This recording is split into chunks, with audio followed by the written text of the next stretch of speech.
primarily focus on horses. One of the states in America. I think America's got 50 states. One of the states, she's come from. And she has a soft spot for India. She has been on several mission trips to South India and Kashmir. I met her in Kashmir first time in 2015. So now with this picture, she's pictured the two granddaughters driving a Morgan horse at a horse show. So she has a great heritage of, having horses, taking not only she, her father, everyone has been involved in taking care of horses. So amazing person we have for this evening to talk about horses. So I'm sure I don't want to take much time from her. So I want to give the session to her. So she will be sharing about her experience about nerve blocks. Over to Dr. Helen. I do have a heart for India. I can't believe it's been a long time. The first time I met Dr. Benjamin was in 2006 and 2007 when I went to Southern India with two nurses actually from my church, and I went as a veterinarian, and we worked with India Gospel League there. And then I returned to quite a different part of India, to northern India in 2010, and led a team of women and men that went to as an outreach there to the Gujars, and that was quite a trip. And it was at a time when there was a lot of political unrest, so it was just an eye-opener for us. And then in 2015, in this picture, you can see that I met Dr. Dixon. We had come together. There were veterinarians from all over the world that came together through CVM, Christian Veterinary Mission, that came together to do a legs training. And I actually believe that Dr. Benjamin and Dr. Dixon came together and established a relationship there that really they are a dynamic team with the Vet Foundation now. So it's kind of exciting for that to have happened, and also that I got to be a little part of it and see them all there. So it was a great time of uniting because I hadn't seen Dr. Benjamin for a few years. So is that what'd you say? I'm sorry. Okay. So I am talking about performing nerve blocks in the horse. It's a huge subject, and I'm going to somewhat start broad and then narrow down, and basically we'll probably only cover local nerve blocks, and you'll understand where I'm at as I go. I do a mixed animal practice. I do mostly horses. I do come from, my father was a veterinarian, my brother is a veterinarian, so, and horses have always been primary in our lives. So there are two types of nerve blocks: regional or perineural anesthesia, which you basically place a local anesthetic around a nerve. And that's what I'm going to really talk about today.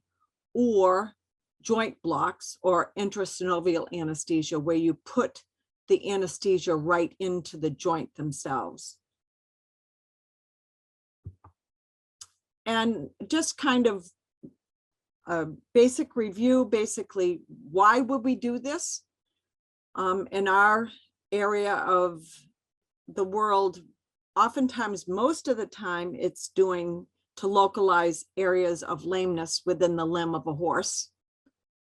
But it's oftentimes also used to desensitize areas of the limb for surgical procedures or various other procedures, like laceration repairs, procedures on the eyes, dental procedures, dental extractions, teeth, and then dystocia in horses. So those are other things. But again, it's, I think, and for us, it's mostly lameness. And needless to say, there, and I just put that, even though if you got, I know that they post the PowerPoints afterwards on the website for that night, but there is a lot of regional nerve blocks and there are a lot of joint nerve blocks, and there's no way that we could cover all these in one session. So we'll do a highlight, the ones that I feel that we do the most. So there are certain things you need to consider when you do a nerve block. You need to think, okay, why am I doing this? You know, is it that I need to find out why this horse is lame? Or is it, and do I need to find out, is it obvious? Maybe I know that just upon palpation. Or is it a procedure I need to perform? Can I do it safely for all involved? Because we have your safety, the safety of whoever may be holding the horse, and also the safety of the horse itself. So it's that you need to know your anatomy and you need to know how to perform the procedures. Do the benefits outweigh the risks? Just like anything, there are always risks. And what are the risks? I think the biggest that I can see is infection. If you're doing a local nerve block, it's cellulitis or like some localized infection under the skin. If you're doing in the joints, it could be a septic joint or an infected joint. It could be bleeding into an area. It could be inflammation of the joint capsule, a synovitis. It could be that you break a needle when you inject a joint, or fracture. And I highlight fracture because that is what happened to me. And I just want to relate a story. This happened many, many years ago. I was pregnant with my first son. So it was 38 years ago, but it's like it happened just yesterday. I was doing a lameness evaluation on a horse, and the horse was mildly lame. We grade our lamenesses from basically, you know, 0 to 5, and I graded it with a 2. I had performed a low nerve block, a posterior digital nerve block, and the horse did not become sound. And then I performed what you'll learn about, an abaxial sesamoid block, which kind of blocks everything below the fetlock joint. The horse took one sound step, and then on the next step, the skin of the pastern was like ice, you know, like chopped ice. And there was a fracture, and it was a pathologic fracture that happened. Horse must have had a hairline fracture. And then when I blocked it and it was sound, it had full weight on it. So those are the type of things that happen, but you can't let that prevent you from doing what you need to do to perform good medicine. But I have to say, it's always in the back of my mind after having that happen. So few things. So I'm going to primarily kind of focus on lameness examinations, because that's, I think, it's a good place to go over these different blocks that I'm going to talk about. And sometimes when I do a lameness evaluation, I say, is this lameness consistent? Can I see this on the straightaway? Can I see this in a circle? Is it blockable? Is it so slight that I couldn't tell whether it was better or not? Sometimes some lamenesses are so slight, and you put a local anesthetic and they can't feel things as well. So sometimes they don't always handle themselves correctly afterwards. So sometimes those slight lamenesses are very hard. And you also need to consider, okay, I have a lameness. I feel like I can block this horse. So do I use a regional anesthesia or I do intrasynovial anesthesia. I think in those things you considered is that, is it an area that's clean? Because if you do it as a regional anesthesia, you don't need to be aseptic, but you need to be clean. But when you inject a joint injection, it requires sterile technique. So there's a lot more involved and a lot more risks with a intra-articular injection than with a regional block. But the regional anesthesia can be not as specific as the joint blocks. And the other thing is that sometimes the nerve blocks don't always block what you think. You can't always tell whether you have nerves going someplace different. There's generalizations, but it's always, I think it's, you have to take the whole picture. So there are, and I don't know what in India you use, but in the United States, we use primarily lidocaine and mepivacaine. And mepivacaine is what I use, and I would say most people that do equine work do carbocaine or mepivacaine.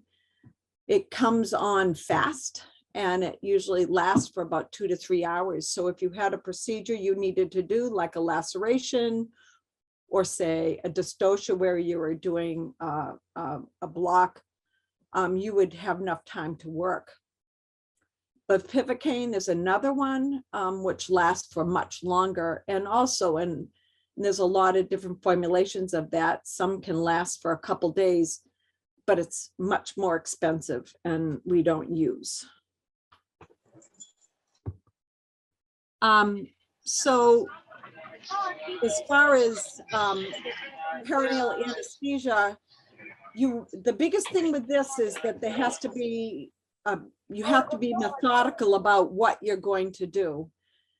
Even sometimes you're not sure where the lameness is. There's no, so in other words, you've kind of done everything. You've done your hoof testers, you've done palpation, there's no swelling, you've done flexion tests, and you don't know where it is. And so you have to start out and you have to start down low. You have to start distal to proximal. So down near the foot, up the leg. And you have to realize that the perineural anesthesia works distal and deep to the site of injection. Again, sometimes those nerves can be a little tricky and go places you don't want them to do, but in general, that's true. And the preparation for this, you need to be clean. So I oftentimes clean with chlorhexidine or betadine solution or scrub plus alcohol. But needless to say, if it was a joint, you would be doing a 10-minute scrub and using sterile gloves. But the perineural injection, that's not true. You just need to be clean. So I'm going to start down with some of I'm going to go over nerve blocks that I think are used mostly. And we're going to start down low. And we're going to start with a posterior digital nerve block.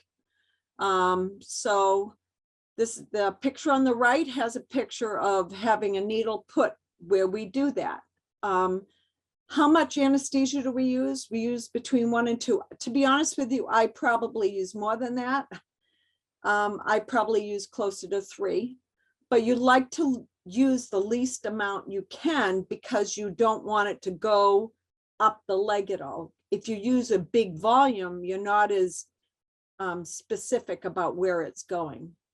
I usually use a 25 gauge needle, 3/4 of an inch. And oftentimes, as you can see where this is in this in the picture, is oftentimes we palpate lateral and the medial. There's 2 nerves that run down the back, the lateral and palmar plantar. Look, in the front leg would be the palmar nerves, medial and lateral palmar nerve. And in the hind leg would be the medial and lateral plantar nerve. and you feel like a vein, artery, and nerve. And you want to place the needle just on the inside of the collateral cartilage, as low in the foot as possible. And I oftentimes perform this with a horse's leg held, but you can do it standing as well. And sometimes I hold it, but sometimes I also have someone with me that holds the limb. But you want to go as low as possible with as least amount of anesthesia that you can. And you can feel the vein, artery, and nerve. And we'll go over kind of what those look like. So this is just a gross an anatomy demonstration of the lower limb in a horse. And just remembering that you've got a vein, artery, and nerve together, with the nerve being most caudal, and then the vein is more to the outside and more cranial. And where does that block? You hope it blocks basically the posterior 1/3 of the foot. It could block as the navicular bone, the navicular bursa, the digital cushion, the deep digital flexor tendon distally, the coffin bone or P3, or the third phalanx, the sole, the bars, the heels, and the frog, and the coffin joint, part of the coffin joint. But, so there's a lot of things it blocks. That's why sometimes injecting the joints are better because it's more specific, but it's a very routine block. It does a lot. The next block that we're going to talk about is basically the abaxial sesamoid block. So you're going up and you're going right over the over the fetlock. Now this picture has the needle kind of going up. I usually go down the limb when I do it somewhat parallel. Again, you want to use very little anesthetic, like 1 to 2. Again, I probably use 3 with a small needle, a 25 gauge needle. And again, you're going to palpate those lateral and medial palmar digital nerves and nerve bundles. And that's just going to be up higher from where we block below. It's just going right up the limb. Hi, Helen. Yeah. Can you use your cursor to show the picture where you're talking about? Oh, you know what? Here I can. I'm sorry. Yeah, you can just show, and then you can explain. Okay. Thanks. So that is where this is over the fetlock. And again, this picture looks like it's going up the limb. I usually go down and kind of more parallel. This one kind of looks like it's sticking in, but that's, yeah. And you take your finger and you run, whoops. I didn't mean to do that, but anyways, you run, and you feel the vein, artery, and nerve. And the nerve is the most caudal, or in the back, and you try to place that anesthetic close to that nerve. Again, the abaxial nerve block blocks everything. Let's see, oops, it's moving. Let me just move back. I'm sorry. So let me go back to there. Okay. I don't know, where's my cursor? There it is. Okay. I think I've got everything about that. I think, again, palpating, I think we've done that. Let me just go next. Again, so it's blocking everything below the level of the fetlock. But that's why you need to be very careful about putting the needle in so it's pointing down, because if you put the needle in and the anesthetic goes up, guess what happens? You're more apt to block like the fetlock. So I usually put it down, but it should block everything in the foot, the coffin joint, the pastern, the first phalanx, the second phalanx, and the third phalanx. Again, the deep digital flexor tendon down in the foot, the extensor tendons, and also the sesamoidian ligaments that you find in the pastern of a horse. So you block, again, a lot of structures. Sometimes when we do these blocks, sometimes say you have a horse that you're quite sure is the lameness is up high, but you want to be thorough.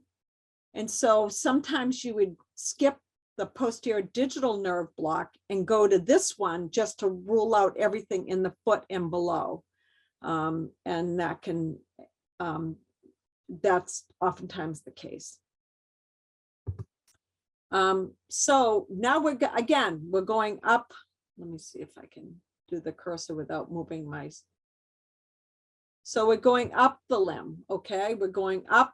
We're down below the posterior digital nerve block, way down below, right near the collateral cartilages. We've come up. Now I've lost my cursor again.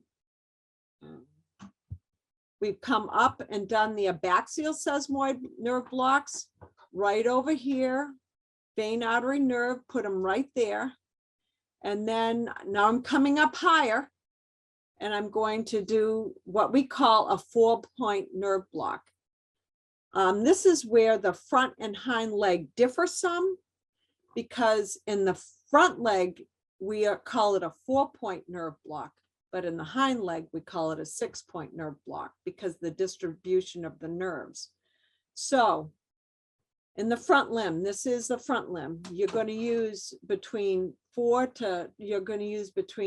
I would say, again, about 3 cc's of anesthesia close to the nerve. The same thing, you're going to use a 1-inch 22 gauge needle. You can use a 25. I have to say that I use either a 22 or 25, but you've got to realize there, so on each side, the medial and lateral, you've got 2 nerves to block. So on the lateral aspect, and the lateral and medial, you have these palmar nerves. Those are kind of the ones you felt below, okay, that you felt when you did the PD and when you did the abaxial sesamoid. But now too, you have the medial and lateral palmar metacarpal nerves, which are deeper. So let me show you where those nerves are. If I get my cursor. So the medial and palmar nerves are here. Okay, and then the medial and lateral palmar metacarpal nerves are near the button of the splint bone, right below the tip of the splint bone. So with the palmar nerves, you go in between the deep digital flexor tendon. Let's see if I can do this. Deep digital flexor tendon and the suspensory ligament right about in here, okay? About halfway up the length of the cannon bone. I probably go a little lower than that. I go just above where the button of the splint bone, below the anastomosis.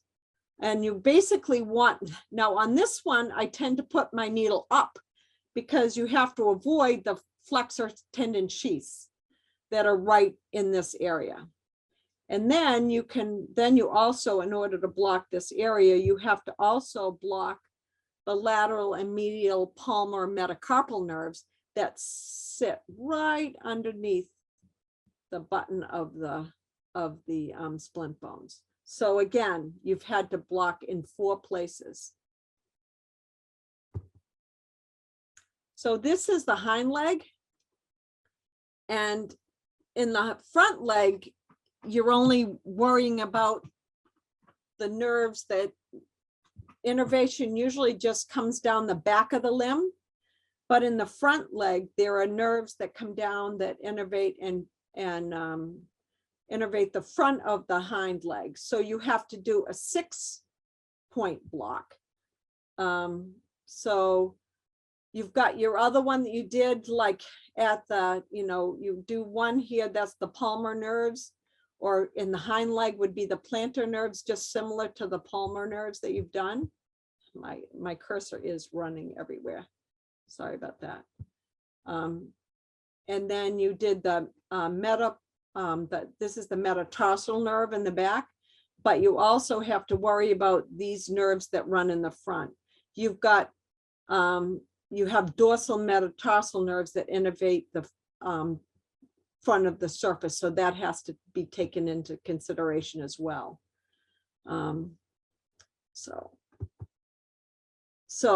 what happens? So in the front, we're talking about a low 4-point block.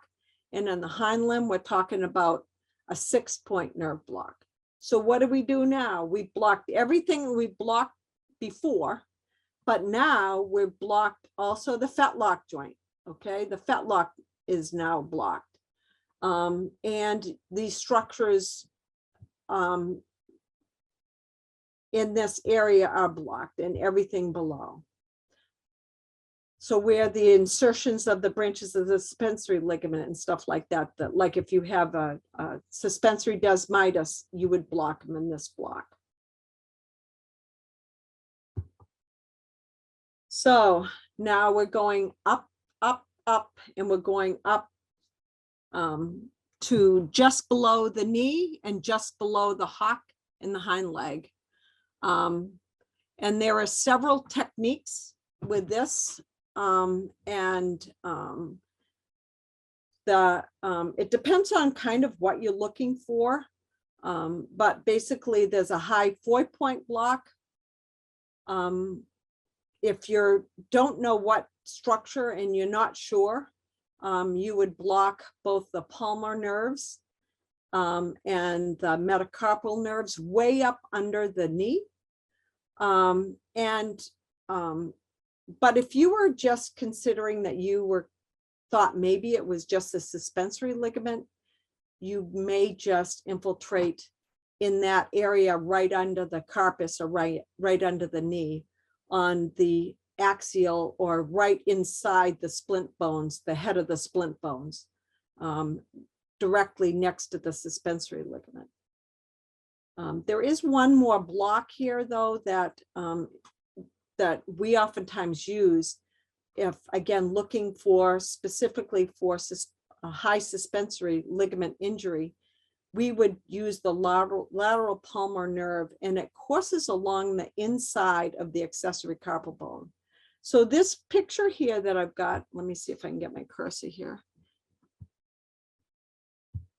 This is the one, this is like a cross section.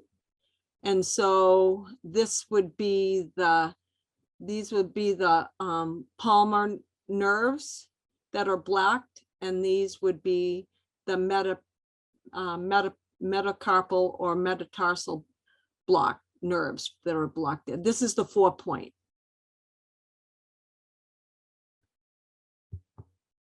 So what do we do? Again, if we go up here and we do that 4-point block, what do? We're going to block everything below. So we've come everything below the carpus, everything below the knee.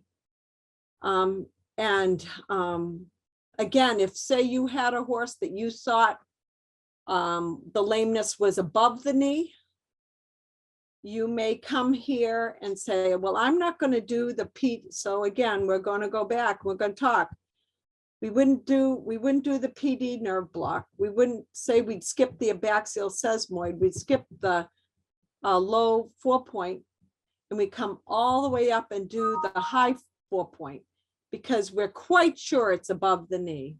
But I would say most of the time, if you're doing these nerve blocks and going through it, you don't know what you're not sure of what you've got for a problem. But anyways, the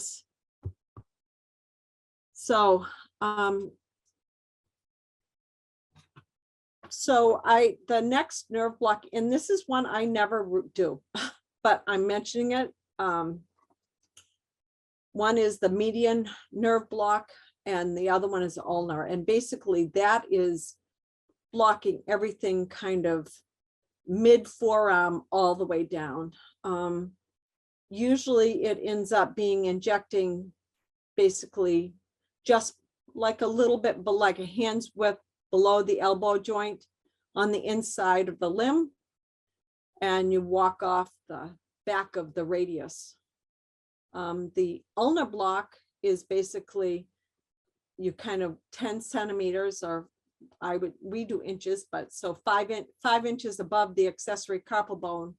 And you basically go between the flexor carpi ulnaris and the ulnaris lateralis muscle. I would say that you really don't do this one, but I think I should mention it. And oftentimes we would do, if we were going up this high, we would be doing more synovial intra-articular anesthesia. So what does that do? It blocks everything, the entire limb from the distal radius down, including the carpus. As far as the hind leg, again, we've kind of put the front leg and the hind leg together when we blocked, like in the distal aspect of when we talked about the PD nerve block and the abaxial sesamoid nerve blocks. Those basically, the front and hind limb are kind of interchangeable. Then we talked about above the fetlock that you have a low 4-point block, which is the front limb, and a 6-point block, which is the hind. And then you come up and you do a 4-point block for everything below the carpus or the hock. So now we're on the hind limb, and we want to, there are 2 nerves that can be blocked to know whether it's anything below the stifle. So what would happen is peroneal and tibial nerve blocks. Say you had a horse that was lame, had no swelling, but you thought it was the stifle, but you didn't know for sure, but you wanted to not go through all those other nerve blocks because it's dangerous to do a hind limb on a horse. You can get hurt pretty badly. And some horses, by the time you've got to this point, they are not happy with you. So you may want to do this peroneal and they combine them, the peroneal and tibial nerve block together to rule out everything below the stifle, because the stifle is an area that gets injured a lot in horse. And sometimes you want to be, you may do this nerve block before you investigate the stifle. So that's why I think this was really important to talk about, but it is not a block that is without risk. The peroneal nerve block is done on the outside. Let me just get my outside here. And there's a deep and superficial peroneal nerve. And you basically, you go on the lateral aspect, you kind of do a hand's breadth above the hock. And there's a groove between the long and lateral digital extensor tendons. And oftentimes you'll use like 10 to 20 cc's. You'll go in deep, and then you'll come out and inject all in one fell swoop. And then you'll get the superficial and deep peroneal nerve. The tibial nerve block is on the inside. And it is, again, a hand's breadth above the point of the hock. And it's between the gastrocnemius and the superficial digital flexor. It's basically, it's really right below what we would call the Achilles tendon. And it's closer on the inside than on the outside. But horses, if you get near that nerve, they can react and just go nuts. So there is risks in doing that block because of the tibial nerves, because you can get a significant reaction to a horse when you do that. The other thing is that sometimes with this block, when you block the peroneal nerve, sometimes they can't feel their foot, and they can like almost flex their fetlock and step on the top of their foot. So sometimes when you do this nerve block, it's good to bandage their foot So again, this is, we blocked every, whoops, let me get, we blocked everything like below the stifle, because here you've got this, got the stifle here, and we've blocked everything below, everything below.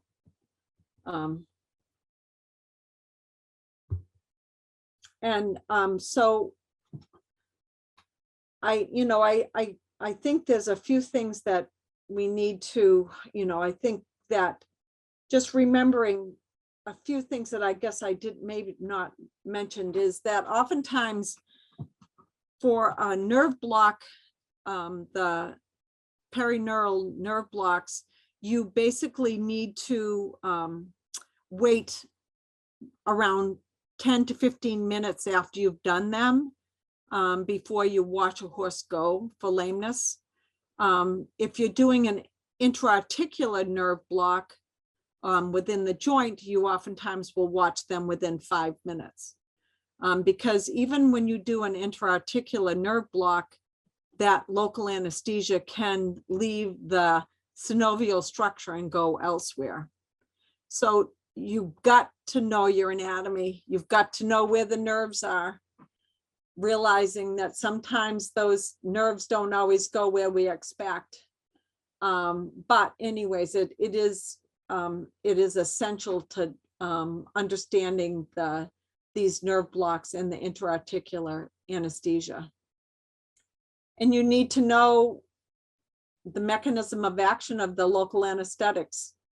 Do they act quick? How long do they last? Do we have enough time to do this procedure? Remembering that local anesthesia, when you do the local nerve blocks, is that you're blocking the structures below where you've injected and deep to where you've injected. You need to know to prepare the injection sites. And do you have enough help that it's safe to do it? One thing is that you can't really use, when you're doing a lameness workup, you can't oftentimes use a sedation. Sometimes you can sedate animals when you're treating like a joint or something like that, but with these you can't. And some of those sedatives also have an analgesic component. So you can't really sedate these horses to do it. There are some times that when you're doing, if we have a nerve block that must be performed in a horse that is very fractious or could be dangerous, then we would use acepromazine. We would consider doing that. Or we would consider a low dose of xylazine.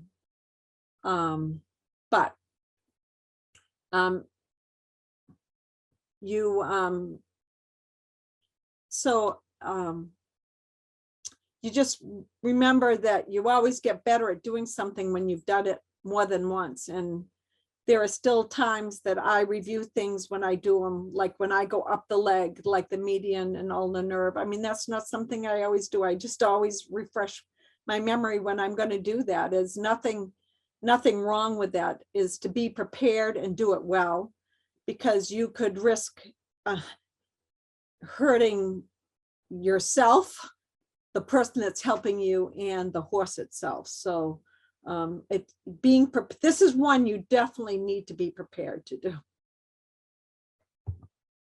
And so I have more to present as far as intra-articular, but I thought that we would stop here, and if I could answer any questions about this, and then if there was more time, then I could go over intra-articular injections. But up on the top is my family, my son and my two sons, Caleb and Joshua, and their wives, and my husband Leaf, and my two granddaughters, Mackenzie and Lila, and I have two grandchildren on the way in the spring. So, and below is my staff at SRH Veterinary Services, where I work on the other.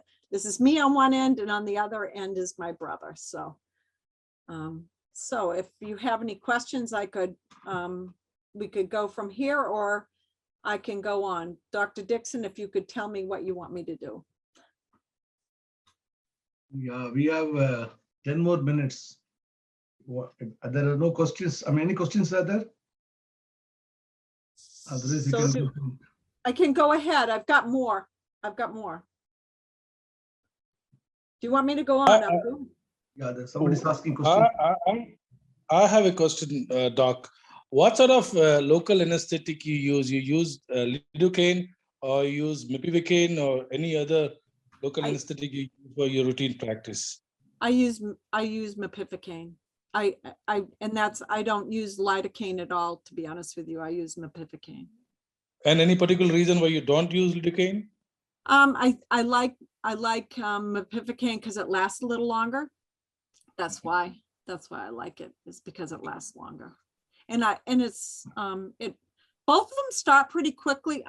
There's been some talk that some people feel like lidocaine can be irritating. I don't know if that's true, but I mean, I think it's what you use. Lidocaine and mepivacaine is fine, but I've always used mepivacaine. Okay. You can stop sharing. Then you can see the questions in the chat box. Okay. All right. Let me stop sharing. I'm sorry. Okay. There are questions in chat box also. You can see that. Okay. Let me go to, let me go to, I am not good at this stuff. Let me just see. Okay. Okay, let me read for you. Okay. It says epidural nerve block. Epidural. Yeah, I mean, I didn't go over this, and I don't have any, but we would do an epidural nerve block. Those are basically, an epidural nerve block would be used to do some procedures on the hindquarters of a horse. Actually, Dr. Benjamin asked me about this before when I went over my presentation with them. Basically, I would be only using that if I had a procedure, like I had to do a repair on the vulva of a horse, of a mare, if I had a dystocia, if I had a painful, like a very painful horse that I couldn't control the pain in any other way. The problem with a horse with doing epidurals, which you would do either a sacrococcygeal or a C1, C2, is that horses tend to go down and lose control of their hind limbs. And oftentimes I like to have a stock if I'm going to do that. So I don't use epidurals very often unless it's the dystocia or some reason why I'm doing surgery on the hindquarters of a horse. And I don't have any presentation as far as that goes with this, other than I don't know what else you would, but that's kind of where that's at. Again, you have to be in the right environment to do that, I think. There are two more questions in the chat box. Shall I read it for you, or you can read? I've got it. Let's see. What should be the protocol, low to high or high? I mean, 2-point block, then 4-point, then, or do I only do Proximal? Okay. So I guess it depends on if I understand what you were talking about with this, is that the depends on what you're looking for. If I'm working up a lameness and I don't know, I don't know really what's going on, I will always proceed with a PD, a baxial, and then a low 4-point block. If I'm suspicious that it's the suspensory ligament, I would probably do the low 4-point block, which would get everything fetlock and below, because I've been surprised, because sometimes you don't always, especially a high suspensory, you don't always have any swelling. And sometimes you can be deceived by pain on palpation. So oftentimes with that, if I thought I had a high suspensory injury, I would do a low 4-point just to make sure that there's nothing from below. And then if it was a front limb, I would probably do a lateral palmar nerve block first, and see, because that's very specific for the suspensory ligament itself. Or I would do local infiltration into around the suspensory ligament. And if that didn't block, I would do the high 4-point block, and that would get everything below. Maybe there was a fracture that we can't see on radiographs or something like that, but that's how I don't know if that answers your question.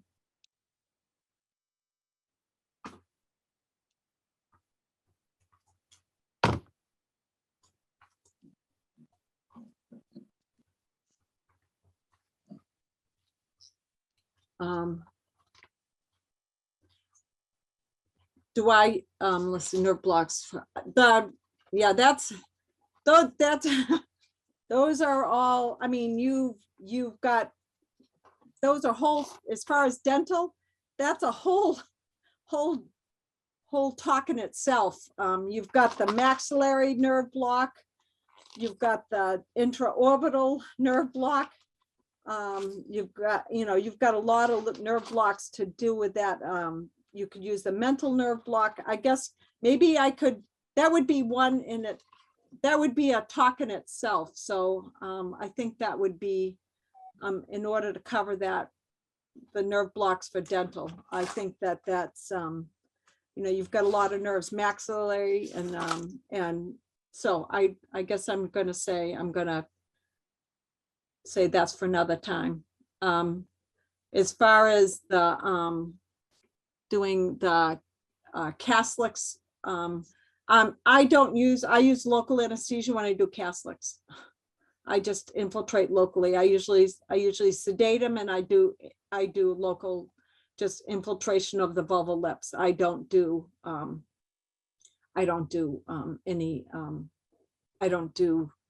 epidural. I mean, that's like overkill. So you just put a little local anesthesia in there, and it works well. And then just take a little of the edge of the mucocutaneous junction and then suture them together. But I don't. As far as retrovaginal repair, yeah, you would be an epidural. And to be honest with you, in our neck of the woods, we would refer that, not do that in the field. You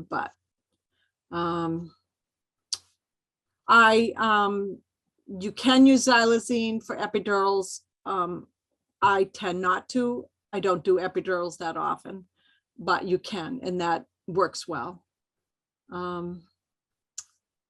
As far as the ophthalmic blocks, that is a really, I'm just gonna get I have a little cheat sheet of all my nerve blocks that I have here, so I just don't forget my other.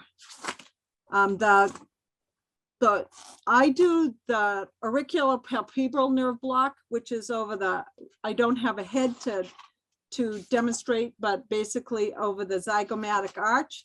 And I usually use about 3 cc's there. And then I block the supraorbital nerve above the little foramen. And you can do pretty much any procedure on the eye if you have that blocked. And I usually just use about 2 to 3 cc's of anesthesia to do those, to do both those. And we use that a lot because we do a lot of eye stuff.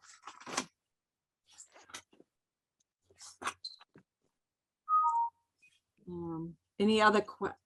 Did I miss anything?